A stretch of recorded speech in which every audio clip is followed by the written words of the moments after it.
ഈ പ്രഭാത സന്ദേശം കേൾക്കുന്ന എല്ലാ പ്രിയപ്പെട്ടവരെയും കർത്താവ് ഈ തരുണത്തിൽ അനുഗ്രഹിക്കുമാറാകട്ടെ. ഒരു ദൈവദാസൻ അദ്ദേഹത്തിൻ്റെ ചില ശത്രുക്കൾ കാരണം പോലീസിൽ പിടിപെട്ട് ജയിലറകളിൽ അടയ്ക്കപ്പെട്ടു. തനിക്ക് അങ്ങനെ ഒരു ദുരവസ്ഥ ഉണ്ടായതിൽ തന്നെ പരിചയമുള്ള എല്ലാവരും വളരെയധികം ദുഃഖിച്ചു. തൻ്റെ ഒരു വിടുതലിന് വേണ്ടി എല്ലാവരും പ്രാർത്ഥിക്കുകയുണ്ടായി.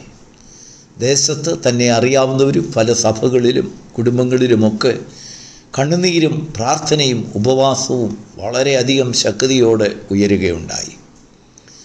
അങ്ങനെ തൻ്റെ ഭാര്യയും കുഞ്ഞുങ്ങളും കൂടെ ഉത്തരം കാണാതെ പല ദിവസങ്ങൾ വിടുതലില്ലാതെ തൻ്റെ പ്രിയപ്പെട്ടവൻ ജയിലറകളിൽ കഴിയുന്ന അവസ്ഥയെ ഓർത്ത് അവരും വളരെ കഷ്ടത്തിലായി ദൈവത്തോട് കണ്ണുനീരൊഴുക്കി പ്രാർത്ഥിക്കാൻ തുടങ്ങി.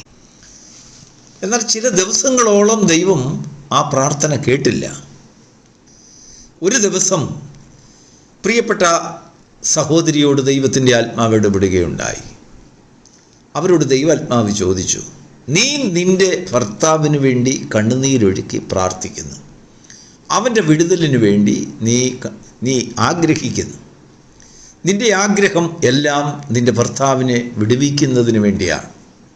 എന്നാൽ പല കാരണങ്ങൾ കൊണ്ട് ജയിലറകളിൽ അടയ്ക്കപ്പെട്ട അനേക ദൈവദാസന്മാരെ ഞാൻ കാണുന്നു. അവർക്ക് വേണ്ടി ആർ കണ്ണുനീരൊഴുക്കും? Praise the Lord. ആ ചോദ്യം ആ സഹോദരിയുടെ ഹൃദയത്തിൻ്റെ ഭിത്തികളെ തകർത്തു. അപ്പോഴാണ് അവരിൽ യഥാർത്ഥമായ ഒരു സങ്കടം പൊട്ടിപ്പുറപ്പെട്ടത്. അതുവരെയും അവൾ അവിടെ ഭർത്താവിനെ വേണ്ടി പ്രാർത്ഥിച്ചു കൊണ്ടിരുന്നു.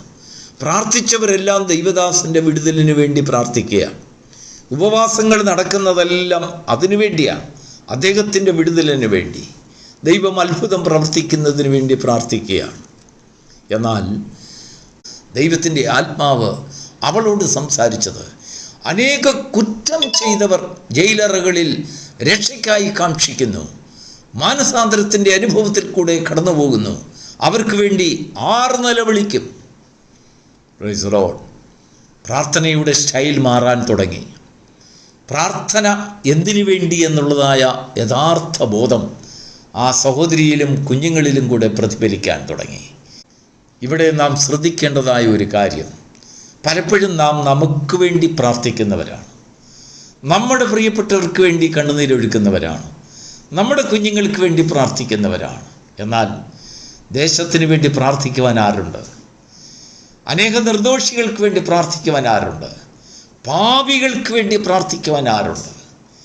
അവർക്ക് വേണ്ടി പ്രാർത്ഥിക്കുവാൻ നിയമിക്കപ്പെട്ടവരാണ് നാം ഓരോരുത്തരും. ഇന്നത്തെ നമ്മുടെ ചിന്തയ്ക്കായി നമുക്ക് വളരെ സുപരിചിതമായ ഒരു വേദഭാഗം വായിക്കാം. അപ്പോസ്തല പ്രവൃത്തി 16-ാം അധ്യായത്തിൻ്റെ 25-ഉം 26-ഉം വാക്യം.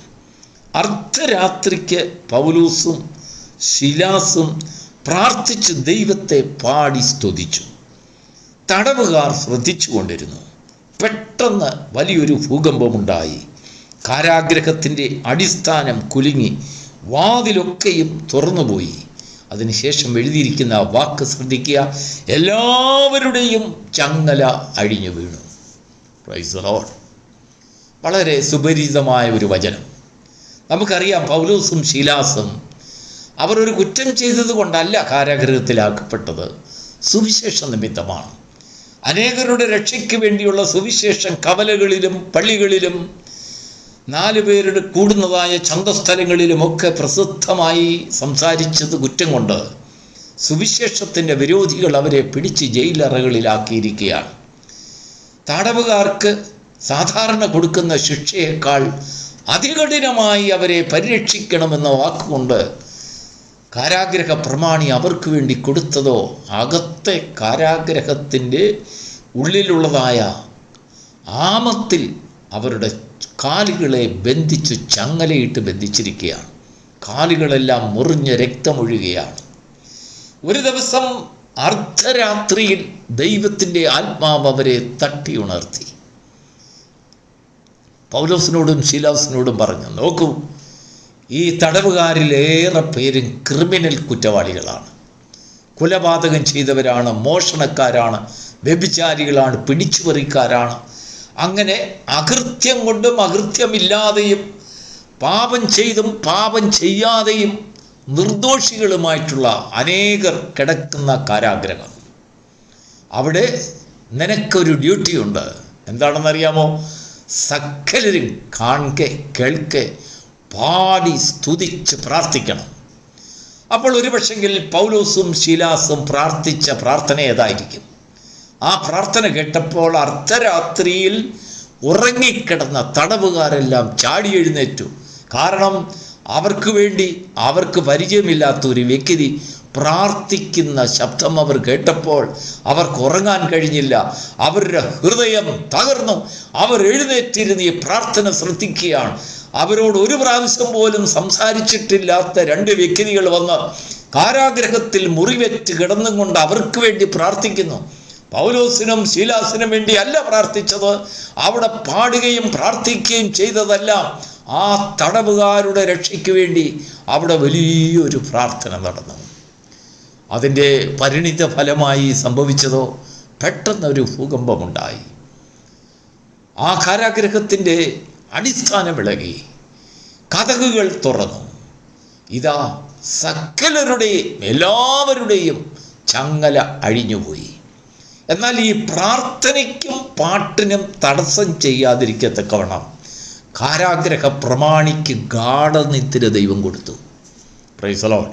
നമ്മുടെ ജീവിതത്തിൽ പലപ്പോഴും അർദ്ധരാത്രിയുടെ അനുഭവത്തിൽ കൂടെ, ഇതുപോലുള്ള അർദ്ധരാത്രികളുടെ അനുഭവത്തിൽ കൂടെ കടന്നു പോകുന്നതായി സ്വർഗം കാണുന്നതിനാലാണ് ഈ വചനം ഇന്ന് പ്രഭാതത്തിൽ നമുക്ക് വേണ്ടി ദൈവം കാത്തുവെച്ചിരിക്കുന്നത്. നമ്മുടെ ജീവിതത്തിലെ അനേക അർദ്ധരാത്രികൾ ദൈവം കാണുന്നുണ്ട്.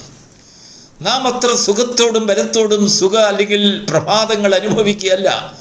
കാരാഗ്രഹം, കണ്ണു കാണാൻ വയ്യാതെ, വെളിച്ചം അല്പം പോലും ഇല്ലാതെ, മുമ്പിലാരെ പുറകിലാരെ, അല്ലെങ്കിൽ ഇടതുവശത്താരെ വലതുവശത്താരെന്ന് കാണാൻ കഴിവില്ലാതെ നമ്മളെ ബന്ധനസ്ഥരാക്കി മുറിവേറ്റവരായി ഇട്ടിരിക്കുന്നതിന് ഒരു അർത്ഥമുണ്ട്, ഒരു ഉദ്ദേശമുണ്ട്, ദൈവത്തിനൊരു പദ്ധതിയുണ്ട്. നിന്റെ അവസ്ഥയ്ക്ക് വിടുതലിന് വേണ്ടി പ്രാർത്ഥിക്കുവാനല്ല, നിന്റെ സഹപ്രവർത്തകർക്ക് വേണ്ടി, ദേശത്തിന് വേണ്ടി കണ്ണുനീരൊഴുക്കുവാൻ ദൈവം ചില അർദ്ധരാത്രിയെ നിന്റെ മുൻപിൽ സൃഷ്ടിച്ചു. പ്രകാശമങ്ങ് അകലെ രാത്രിയുടെ യാമം വളരെ ശക്തിയോടുകൂടെ നിന്നോട് വാതുകെട്ടി സംസാരിക്കുകയാണ്. നിന്നിൽ ഒരു വിടുതലിൻ്റെ പ്രത്യാശ തരാതിരിക്കത്തക്കവണ്ണം നിന്റെ കൺകളെ മൂടിക്കെട്ടി. പക്ഷെങ്കിൽ നിന്റെ നാവിൽ ദൈവം പുതിയൊരു അഭിഷേകം തന്നു. നിന്റെ നാവിൽ ചലിച്ചുകൊണ്ടിരിക്കുന്ന ശബ്ദം, പ്രാർത്ഥനയുടെ ശബ്ദം മറ്റൊന്നുമല്ല, നിന്റെ വിടുതലിന് വേണ്ടിയല്ല, ദേശത്തിൻ്റെ വിടുതലിന് വേണ്ടി, കുറ്റവാളികളുടെ വിടുതലിന് വേണ്ടി, സഹപ്രവർത്തകരുടെ വിടുതലിന് വേണ്ടി. അങ്ങനെ കൂടെ കിടക്കുന്ന കുറ്റവാളികളെ, ക്രിമിനൽ കുറ്റവാളികൾക്ക് വേണ്ടി പ്രാർത്ഥിപ്പാൻ ദൈവം ചില ഭക്തന്മാരെ തേടുന്നു. അതിനുവേണ്ടി ചില സ്ഥലങ്ങളിൽ നമ്മെ കൊണ്ട് ദൈവം ആക്കിയിരിക്കുകയാണ്, ബന്ധനസ്ഥരാക്കിയിരിക്കുകയാണ്. നാം വിചാരിക്കുന്നത് പലപ്പോഴും നമ്മുടെ കുറ്റങ്ങൾ കൊണ്ടായിരിക്കാം. ഇല്ലെങ്കിൽ നാം പ്രാർത്ഥിക്കുന്നത്, കർത്താവേ എനിക്ക് വിടുതൽ തരണമേ. നമ്മുടെ പ്രിയപ്പെട്ടവരൊക്കെ വെളിയിലിരുന്ന് പ്രാർത്ഥിക്കുന്നത്, എൻ്റെ കുഞ്ഞുങ്ങൾക്ക്, എൻ്റെ ഭർത്താവിന്, എൻ്റെ ഭാര്യയ്ക്ക്, എൻ്റെ അപ്പന്, അമ്മയ്ക്ക്, എൻ്റെ പ്രിയപ്പെട്ടവർക്ക്, എൻ്റെ ബന്ധുക്കൾക്ക് കർത്താവെ വിടുതൽ കൊടുക്കണമെന്ന് പ്രാർത്ഥിക്കുന്ന സ്വരം. ദൈവം ആവശ്യപ്പെടുന്ന പ്രാർത്ഥനയോ സകല ഭൂസിമാവാസികൾക്കും വേണ്ടി പ്രാർത്ഥിക്കുന്ന പ്രാർത്ഥന. സുവിശേഷത്തിൻ്റെ അർത്ഥവ്യാപ്തി നമ്മുടെ ജീവിതത്തിൽ പ്രാവർത്തികമായി തീരേണ്ടതിന് ദൈവം നമ്മെ ചിലപ്പോൾ കാരാഗ്രഹത്തിൻ്റെ അനുഭവത്തിൽ കൊണ്ടുവന്നേക്കും. നീ ഭാരപ്പെടരുത്, ചിന്തിക്കരുത് നിന്റെ കുറ്റം കൊണ്ടാണെന്ന്. ഇല്ല, ദൈവത്തിന് അതിന്മേൽ ചില പദ്ധതികൾ കാണും. ദൈവം നിന്റെ നാവിൽ കൂടെ ചിലരുടെ വാക്കുകൾ ചലിപ്പിക്കുവാൻ ആഗ്രഹിക്കുന്നു. എന്തുകൊണ്ടെന്നാൽ അനേകർ നിന്നെ ശ്രദ്ധിക്കുവാൻ തക്കണം. അനേകരുടെ ഹൃദയങ്ങളെ ദൈവം സന്ദർശിക്കുകയാണ്. അവരിൽ പലരും കുറ്റവാളികളായിരിക്കാം, നീ മാത്രം നിർദോഷിയായിരിക്കാം, നീ ഒരു സുവിശേഷകനായിരിക്കാം. എന്നാൽ നിന്റെ കേൾവിക്കാർ മുഴുവനും ക്രിമിനൽ കുറ്റവാളികളെങ്കിലും ദൈവം അവരുടെ രക്ഷയ്ക്കായി ഇതാ നിന്നെ കൊണ്ട്, നിന്റെ വാക്കുകൾ കൊണ്ട് ദൈവം ഒരാശ വയ്ക്കുകയാണ്. ദൈവത്തിന് മഹത്വം ഉണ്ടാകട്ടെ. കാരാഗ്രഹ പ്രമാണിയെ കർത്താവ് രക്ഷിച്ചു. അവനെ മാത്രമല്ല, അവൻ്റെ കുടുംബത്തെയും. ഇതാ അവൻ ഉറക്കമുണർന്നപ്പോൾ ഈ അവസ്ഥ കൊണ്ട് അവൻ സ്വയം ആത്മഹത്യ ചെയ്യാൻ വേണ്ടി അവൻ ഒരുങ്ങിയപ്പോൾ ഇതാ പൗലോസ് ചാടി വീണ് പറയുകയാണ്, അല്ലയോ യജമാനനെ, ചെയ്യരുത്, ചെയ്യരുത്, ഞങ്ങൾ ഇവിടെ തന്നെ ഉണ്ട്. കാര്യങ്ങളെല്ലാം പറഞ്ഞപ്പോൾ അവരിൽ ദൈവത്തിൻ്റെ ആത്മാവ് പ്രവർത്തിക്കുകയുണ്ടായി. അവൻ ചോദിക്കുകയാണ്, രക്ഷ പ്രാപിപ്പാൻ ഞാൻ എന്ത് ചെയ്യണം? കർത്താവായ യേശു ക്രിസ്തുവിൽ വിശ്വസിക്കുക, എന്നാൽ നീയും നിൻ്റെ കുടുംബവും രക്ഷ പ്രാപിക്കും. ആ വചനം കേട്ടപ്പോൾ അവൻ്റെ ഹൃദയം ഉരുകിപ്പോയി. നോക്കൂ, ഒരു കാരാഗ്രഹവാസം കൊണ്ട്, ഒരു സുവിശേഷ പ്രവർത്തനത്തിൻ്റെ വിരോധികളുടെ ഒരു പ്രവർത്തനം കൊണ്ട് ദൈവം ചെയ്തതായ ആ വലിയ പ്രവൃത്തി, ആ ദേശത്തിന്മേൽ ചെയ്ത പ്രവൃത്തി നമ്മെ ഓരോരുത്തരെയും പലപ്പോഴും പ്രതിസന്ധിയിലാക്കുന്നത്, കഷ്ടത്തിലാക്കുന്നത്, കാരാഗ്രഹത്തിൻ്റെ അനുഭവത്തിൽ കൊണ്ടുവരുന്നത്, അർദ്ധരാത്രിയുടെ അനുഭവത്തിൽ കൊണ്ടുവരുന്നത് നമ്മളെ കുറ്റം വിധിക്കുവാനല്ല, നമ്മെ ശിക്ഷിക്കുവാനല്ല, നമ്മിൽ കൂടെ അനേകരെ രക്ഷിക്കുവാൻ നമ്മളിൽ നിന്നും ഒരു പ്രാർത്ഥന ഉതിരേണ്ടതിന്.